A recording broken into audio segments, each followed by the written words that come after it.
আজকাল সে রাষ্ট্রপতির পথে এসেছিল, প্রধানমন্ত্রী হতে পেরেছিল তার লড়াইয়ের জন্য। কিছুদিন আগে দেখলেন না বাংলাদেশের একটা নির্বাচিত প্রধানমন্ত্রী জনগণের চাপে, মানুষের চাপে, হে যুবক তোমাদের চাপে, হে যুবক বন্ধুরা জেগে ওঠো, বাংলাদেশে এই যুবকদের চাপে মাত্র ৪৫ মিনিট সময় পেয়েছিল নির্বাচিত সরকারের প্রধানমন্ত্রী দেশ ছেড়ে পালিয়ে যাওয়ার। ভারতবর্ষের বুকে মাত্র ২ কোটি শিখ সম্প্রদায়ের মানুষ পাঞ্জাবিরা তাদের কৃষি বিলকে পরিবর্তন করার জন্য বাড়ি ঘরদোর আরাম আয়েশ বিলাসিতাকে সমস্ত পরিত্যাগ করে দিয়ে ট্র্যাক্টরে নিজেদের জীবন যাপন করেছিল।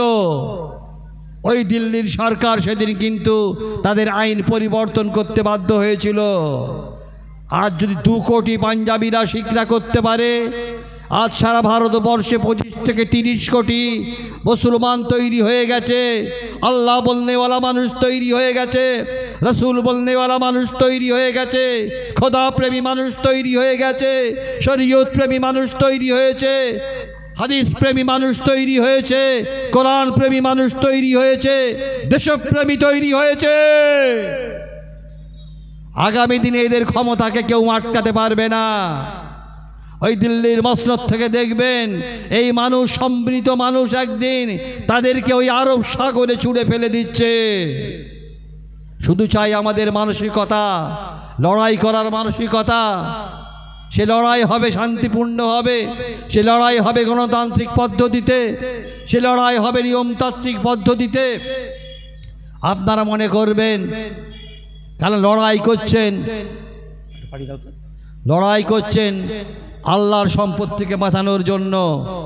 আল্লাহর সম্পত্তিকে বাঁচাতে গিয়ে দেশের সম্পত্তি নষ্ট করবেন না, সেটাও কিন্তু আপনার আইন বিরোধী হবে। আমাদের আন্দোলন হবে সুশৃঙ্খল আন্দোলন হবে, আমাদের আন্দোলন হবে শান্তিপূর্ণ আন্দোলন হবে, জনমত তৈরি করতে হবে।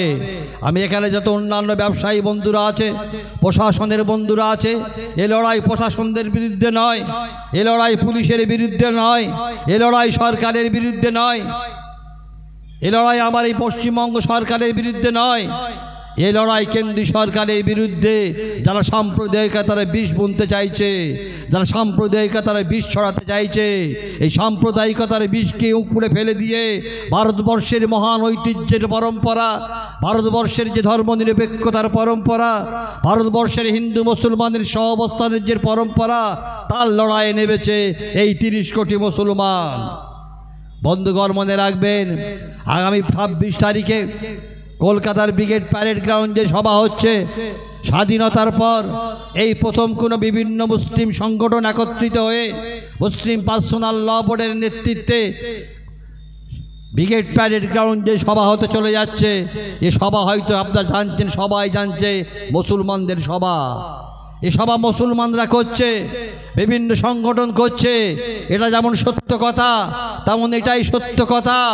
স্বাধীনতার পরেই প্রথম মুসলমান সংগঠনরা, মুসলিম ধর্মাবলম্বী মানুষরা, বাংলার বিভিন্ন মুসলিম সংগঠন, ইমাম থেকে মুয়াজ্জিন, আলেম থেকে ওলামা, কারি থেকে ডাক্তার, আইএস থেকে আইপিএস, সকলে সম্মিলিত হবে।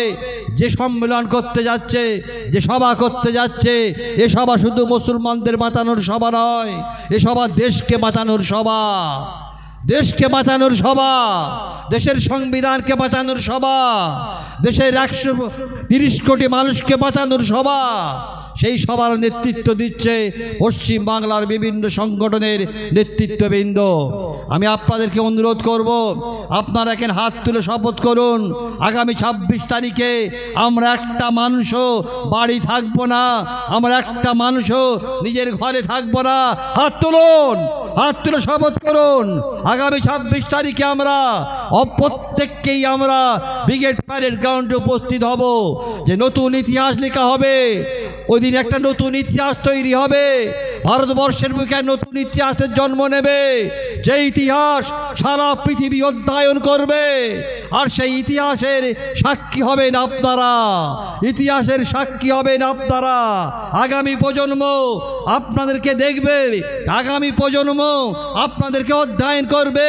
যেদিন দেশ বিপদে পড়েছিল, মানুষ বিপদে পড়েছিল, ইসলাম বিপদে পড়েছিল, অধিকার বিপদে পড়েছিল, মুসলমানদের অধিকার হারিয়ে যাচ্ছিল, মর্যাদা হারিয়ে যাচ্ছিল, সাংবিধানিক ক্ষমতা বিলুপ্ত হয়ে যাচ্ছিল, সেদিন এই বাংলার মানুষ, সেদিন এই বাংলার বিভিন্ন দল মত নির্বিশেষে একত্রিত হয়ে ব্রিগেড প্যারেড গ্রাউন্ডে যে ইতিহাস তৈরি হয়েছিল, সেই ইতিহাস আগামী প্রজন্মকে আবার নতুন করে পথ দেখাতে অনেক সাহায্য করবে। বন্ধুগণ, মনে রাখবেন, ওয়াকাফ করে বন্ধুগণ মনে রাখবেন, এখানে সব প্রায় 2-2.5টা থেকে বহু বক্তব্য শুনেছেন। আমি এখনই ছিলাম রাজ্য সম্পাদক হিসাবে, আমি আপনাদেরকে আন্তরিক মোবারকবাদ জানাচ্ছি। কিয়ামত পর্যন্ত পৃথিবীর বুকে কিছু ফেরাউন মার্কা মানুষ থাকবে। কিয়ামত পর্যন্ত পৃথিবীতে কিছু আবু জেহেল মার্কা মানুষ থাকবে।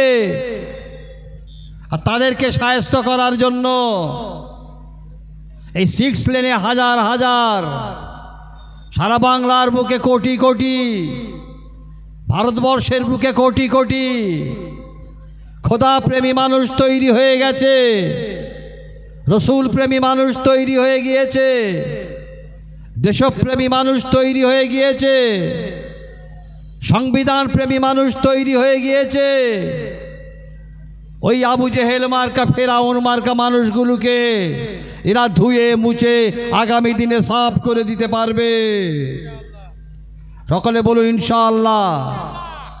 ওয়াকাফ এই সম্পর্কে অনেক কিছু তথ্য শুনলেন। কেন ওয়াকাফ নিয়ে এত আন্দোলন?